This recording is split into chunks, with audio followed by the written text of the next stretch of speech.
Israeli hostage freed from Hamas captivity was released from hospital on Thursday and greeted by a cheering crowd as he returned home.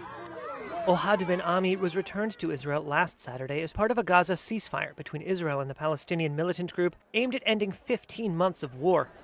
This is a very emotional day and happy because Ohad is back home, but we need not to forget there are so many people still not home, and we need to support them, to do everything we can do to support our government to take this next step to fulfill the deal. That deal appeared near to unraveling this week amid accusations of violations on both sides. Hamas on Thursday said it did not want the agreement to collapse, but it said it rejected what it called the, quote, language of threats and intimidation from Israeli Prime Minister Benjamin Netanyahu and U.S. President Donald Trump. The Israeli and American warnings came after Hamas accused Israel of holding up an expected influx of aid deliveries and said it would not hand over 3 more hostages on Saturday until the issue was resolved. That prompted Netanyahu and Trump to warn the ceasefire should be canceled if the hostages were not freed. In a statement, Hamas said it, quote, reaffirms its commitment to implementing the agreement as signed, including the exchange of prisoners according to the specified timeline.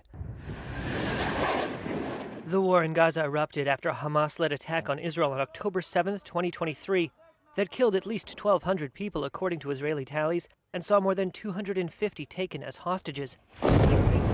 That triggered a relentless Israeli response that has laid waste to the coastal enclave and killed more than 48,000 Palestinians, according to Gaza health officials. Under the current ceasefire, Hamas has so far released 16 Israeli hostages out of 33 captives to be exchanged for hundreds of Palestinian prisoners held by Israel in the first stage of a multi-phase deal.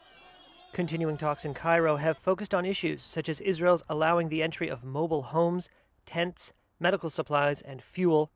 Hamas said heavy machinery was needed for the removal of rubble. International aid officials confirmed that aid was coming in despite considerable logistical problems, though they cautioned that far more was needed.